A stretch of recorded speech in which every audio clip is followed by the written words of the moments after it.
Amados, bienvenidos nuevamente a nuestro programa Reflexiones Espirituales. Vamos hoy a reflexionar acerca de un tópico de la lección de la escuela sabática para esta semana.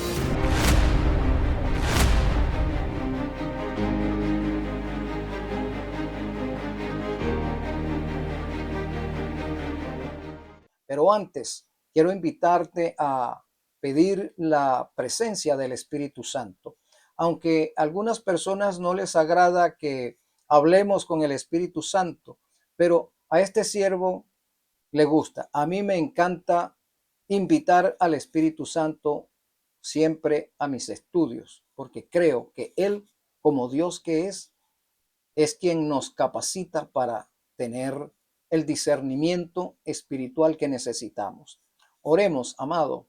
Bendito Consolador, Dios nuestro, te invito, Señor, juntamente con mis hermanos que nos visitan en este canal, a que tomes posesión de nuestras mentes, que nos ilumines, Señor, para que podamos entender lo que tú escribiste o lo que inspiraste en las Sagradas Escrituras. Gloria a ti, Señor. Lo rogamos en el nombre de nuestro Salvador Cristo Jesús, para quien sea honra y gloria por siempre también. Amén. Gracias, Jesús, por interceder a favor nuestro en este sentido. Amén. Muy bien, amado. Vamos a leer allí el capítulo 12 de Éxodo. Vamos a ver qué podemos aprender allí. Habló Jehová a Moisés y a Aarón en la tierra de Egipto diciendo, volvemos nuevamente, Moisés y Aarón en la escena, hablando con Jehová. Este mes os será principio de meses para vosotros. Este será el primero en los meses del año. De manera que nuestro Dios comienza a establecer un calendario para su pueblo. ¿Qué es lo que nuestro Dios, Jehová de los ejércitos, va a establecer para su pueblo? Un calendario. Y te pregunto, amado, ¿será que nosotros en la actualidad somos pueblo de Dios? Sí, nosotros hemos decidido aceptar a Jehová como nuestro Dios. Así que el calendario que Él estableció en el mundo antiguo, a la iglesia antigua, es el mismo calendario que nosotros deberíamos seguir en nuestro tiempo.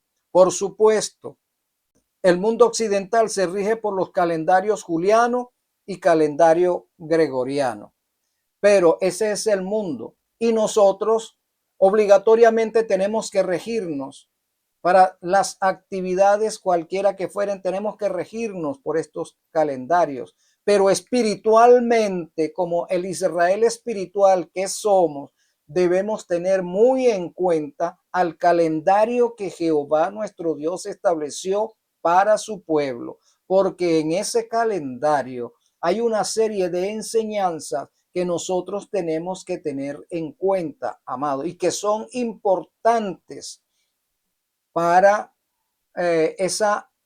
cuando tratamos o cuando querramos introducirnos en el mundo profético establecido por nuestro Dios también. Nosotros tenemos que echar mano es del calendario que Él estableció, no con el calendario satánico. Y digo satánico porque quien inventó el calendario gregoriano y juliano fue Satanás, utilizando a las mentes humanas. Muy bien, entonces Dios estableció un calendario para su pueblo y en el Sinaí estableció un código moral, un código civil, un código alimentario, un código higiénico. Dios estableció códigos en el Sinaí, pero en la tierra de Egipto, antes de salir hacia Canaán, lo primero que establece es un calendario. Y él dice, vamos a ver qué otra cosa nos dice. Hablad a toda la congregación de Israel diciendo, en el 10 de este mes Tómese cada uno un cordero según las familias de los padres, un cordero por familia. Mas si la familia fuere tan pequeña que no baste para comer el cordero, entonces él y su vecino inmediato a su casa tomarán uno según el número de las personas conforme al comer de cada hombre. Haréis la cuenta sobre el cordero. Entonces Dios dice, mira, establezco esta orden. Cada familia debe sacrificar un cordero y comer ese cordero. Pero si la familia es pequeña y ese cordero es demasiado para esa familia pequeña, entonces que esa familia se una a otra familia y juntas estas dos familias, entonces comerán de ese solo cordero. Es lo que nos está diciendo.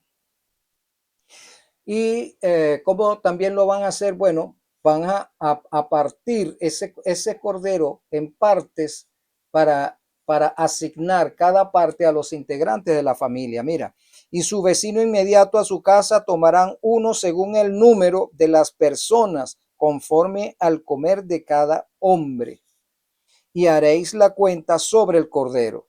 El animal será sin defecto, macho de 1 año, lo tomaréis de las ovejas o de las cabras. Entonces, este animal que iban a sacrificar será sin defecto.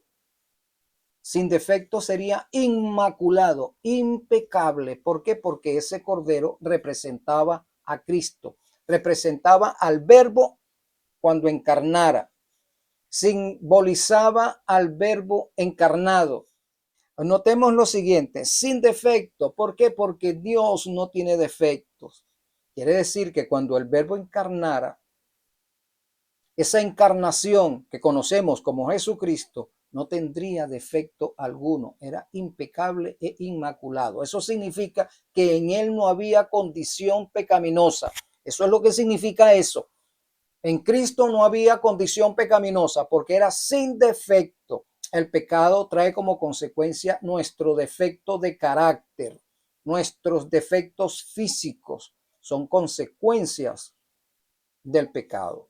Entonces, Cristo no tenía defecto en su carácter como nosotros lo tenemos.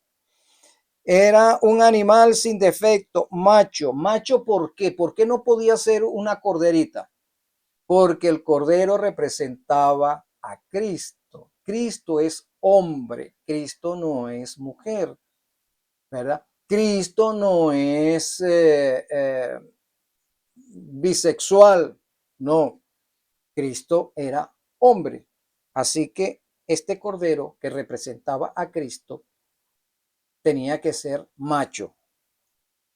Y lo sacaréis de las ovejas o de las cabras, y lo guardaréis hasta el día 14 de este mes, y lo inmolará toda la congregación del pueblo de Israel entre las 2 tardes.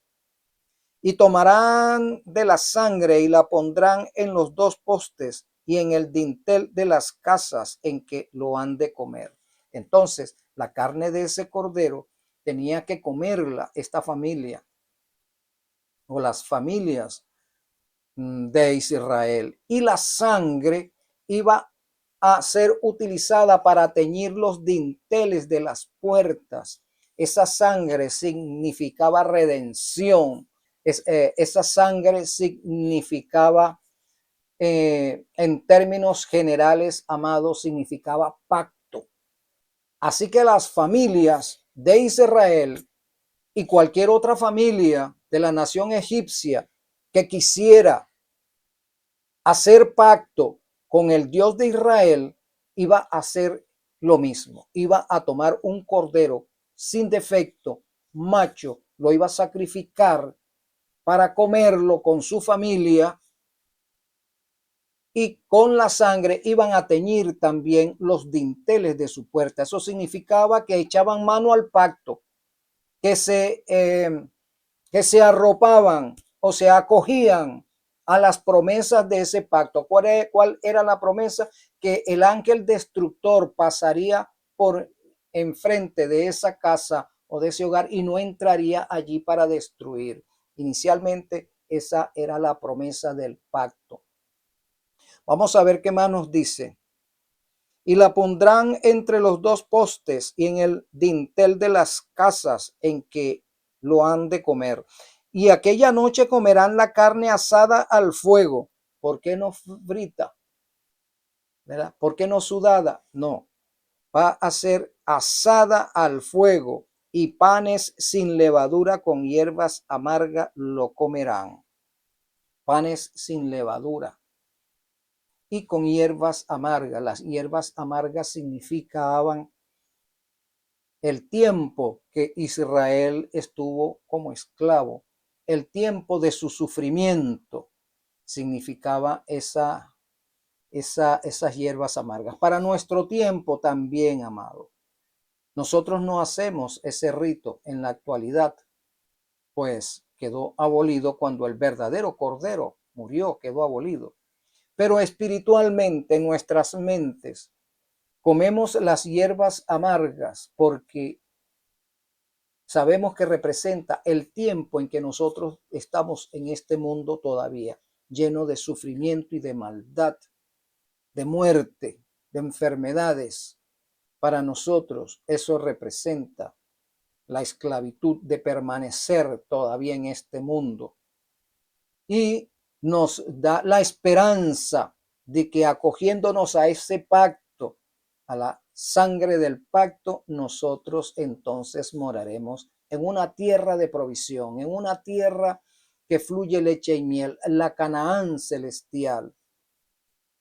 ¿Qué más nos dice? Ninguna cosa comeréis de él cruda, ni cocida en agua. Por eso les acabo de decir, no salcochada, no, sino cocida al fuego.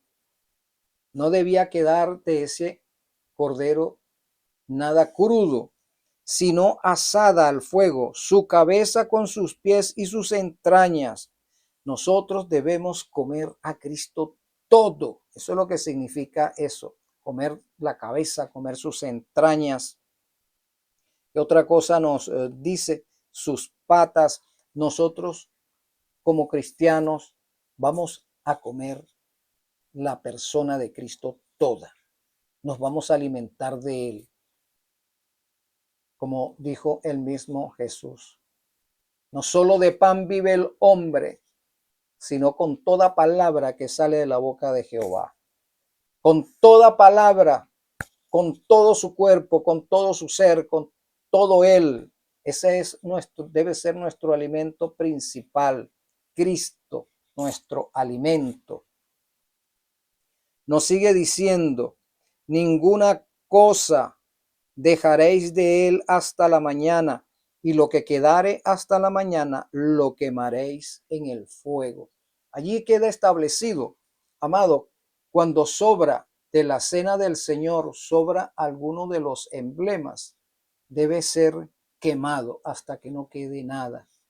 Por eso es que tenemos que ser comedidos cuando vamos a partir el pan.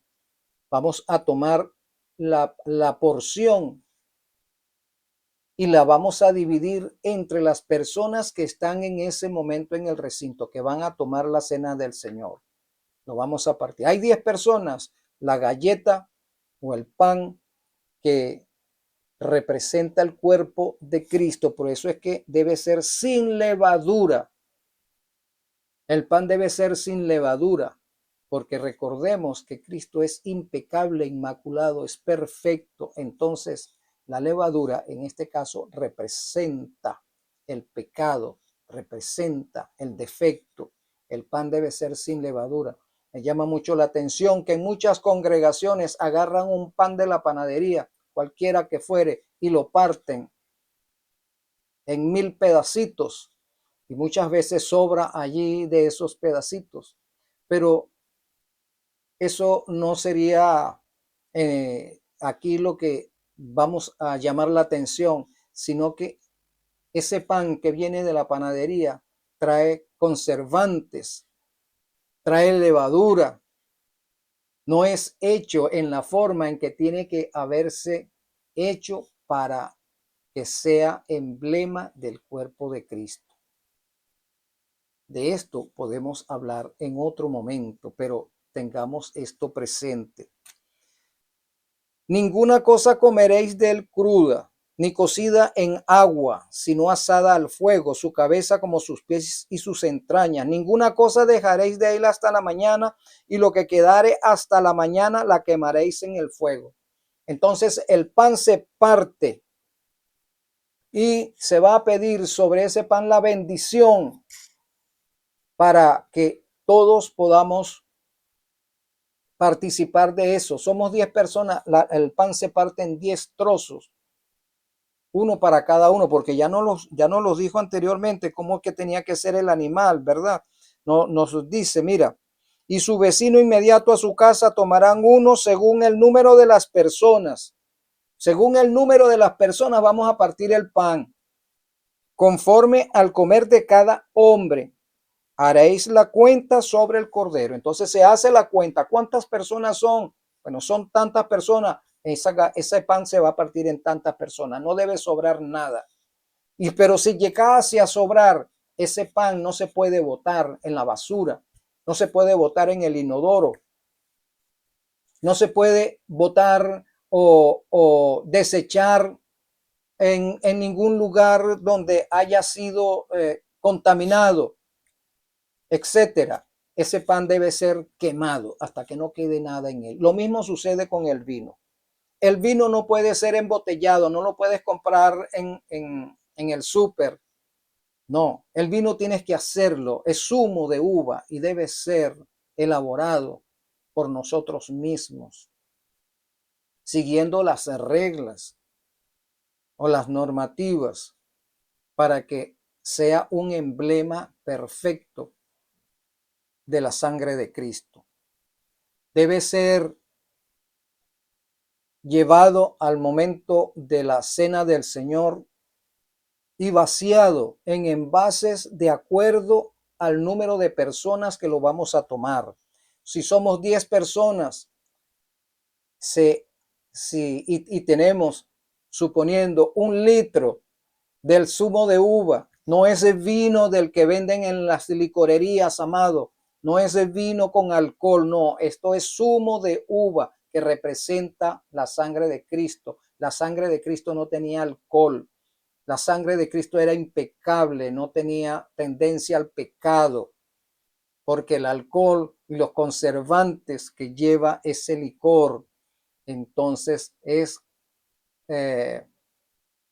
simbolismo de pecado, de defecto, amado.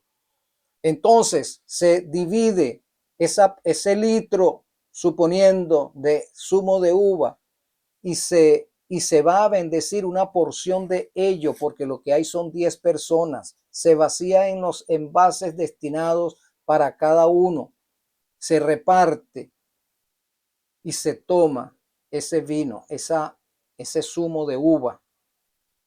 Lo que ha sobrado, si llegase a sobrar, debe ser quemado, no debe ser desechado en el inodoro, ni en una alcantarilla, ni derramado en cualquier lugar, cualquiera que fuere. No, estos emblemas que sobran deben ser quemados.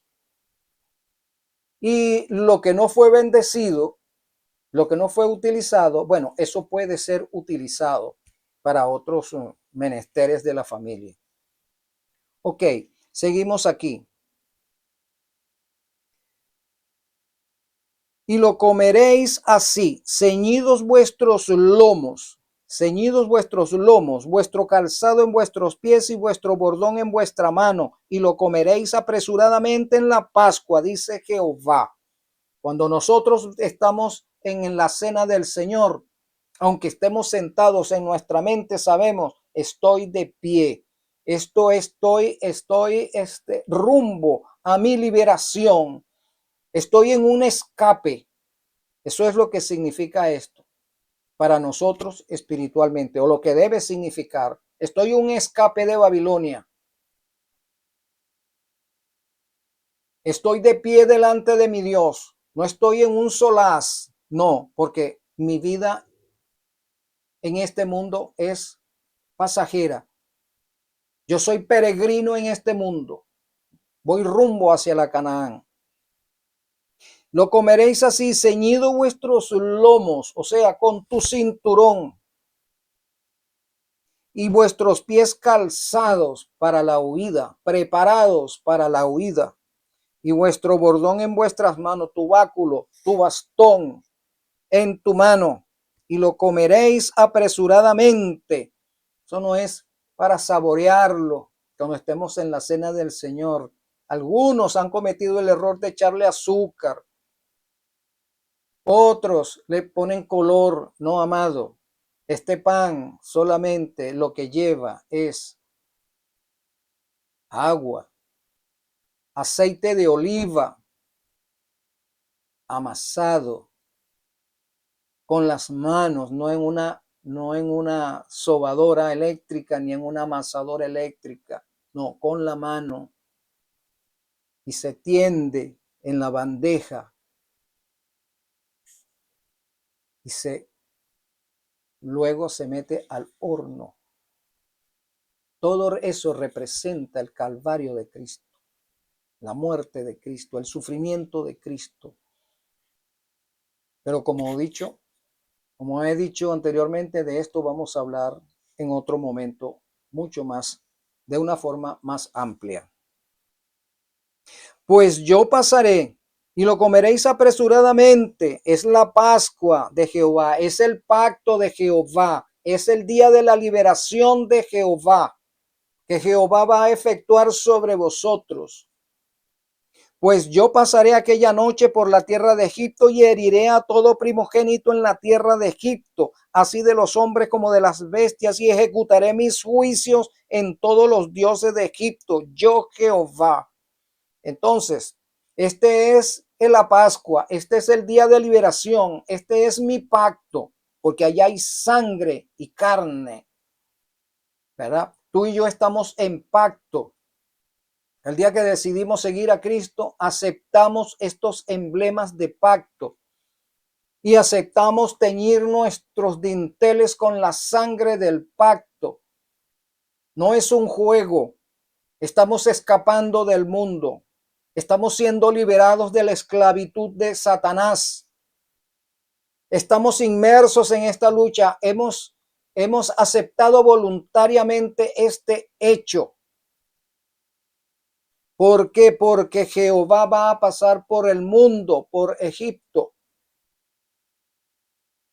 y va a herir a todo primogénito. A todo primogénito, ¿por qué? Porque Jehová le había dicho a Faraón, deja ir a mi hijo, a mi primogénito. No quisiste dejar ir a mi primogénito para que me sirva, ahora yo voy a herir al tuyo. Y no solamente al tuyo, sino a todos los primogénitos de Egipto, hombres y bestias. También, amados, esto era un juicio que Jehová estaba promoviendo en ese momento. No solamente para los egipcios, sino para la misma casa de Israel. Israel estaba en juicio. Si Israel no se atenía a ese pacto voluntariamente, también el ángel destructor entraría en aquellos hogares y sería destruido el primogénito. Sí. Así que porque nosotros nos llamemos cristianos actualmente de la denominación que fuere, sabiendo que hay un pacto que debemos cumplir, que aunque aparentemente hayamos hecho ese pacto, como estamos hablando en forma espiritual, si nuestro pacto no se confirma diariamente en nuestras vidas, en nuestra mente, el ángel destructor va a entrar a nuestros hogares por el primogénito para destruir a nuestro primogénito. Estamos hablando en términos espirituales. Pues yo pasaré aquella noche por la tierra de Egipto y heriré a todo primogénito en la tierra de Egipto, así como de hombres, también las bestias, y ejecutaré mis juicios. Entonces, la cena del Señor, amado, representa pacto y representa juicio también. Dios está efectuando un juicio sobre nosotros cuando estamos tomando la cena del Señor. Y dice, yo Jehová, eso es un juramento. Y la sangre os será por señal en las casas donde vosotros estéis. Y veré la sangre y pasaré de vosotros, y no habrá en vosotros plaga de mortandad cuando hiera la tierra de Egipto. Cuando el Espíritu Santo hiera la tierra, recordando a Ezequiel capítulo 9, el ángel destructor que lleva el tintero de escribano, es el ángel destructor que va a pasar por Babilonia, en este caso va a pasar por todo Egipto, poniendo una señal, y él va a pasar por los hogares que han aceptado el pacto y tienen sus dinteles teñidos con la sangre del Cordero, la sangre de Cristo. El Espíritu Santo pasará por enfrente de esas puertas y seguirá rumbo hacia otros lugares, hacia otros hogares, y no entrará a efectuar mortandad en nuestros hogares. La mortandad es que si no somos sellados por ese ángel, entonces seremos marcados automáticamente. Estaremos perdidos. Y este día os será de memoria, y lo celebraréis como fiesta solemne para Jehová durante vuestras generaciones, por estatuto perpetuo lo celebraréis. Por eso cuando comenzamos el programa hablábamos del calendario divino. Tenemos que saber en qué fecha del año cae esa Pascua, porque esa Pascua en el calendario divino, en el calendario celestial, esa Pascua está vigente, ese calendario está vigente, y nosotros tenemos que estar pendientes de esas fechas, porque lo que está sucediendo en el cielo en esas fechas tiene que estar sucediendo aquí en la tierra también.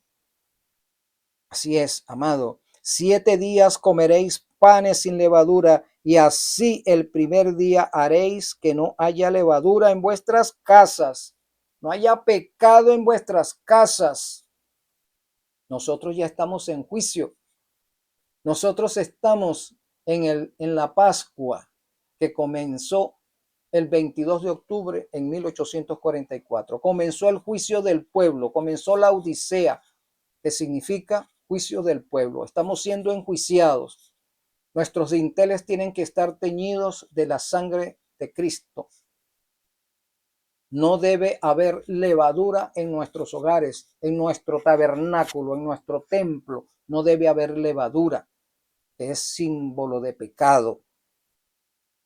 Porque cualquiera que comiere leudado desde el primer día hasta el séptimo día será cortado en Israel. Porque cualquiera que tenga pecado guardado en su tabernáculo será cortado de Israel.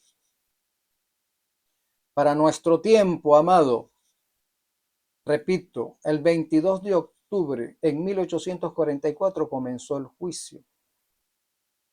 Para nosotros, hasta nuestra fecha, está transcurriendo esos 7 días simbólicos para nosotros, literales para ellos allá, simbólico para nosotros, que no debe haber pecado en nosotros, porque estamos en juicio. Estamos en pacto. Cristo está confirmando pacto sobre su pueblo, y confirmación de pacto significa juicio. Sí, en nosotros no debe haber levadura, que como dije es símbolo de pecado. Bien, amado, vamos a concluir esta reflexión de esta manera. Espero que sirva para nuestro crecimiento espiritual, y te espero en una próxima entrega.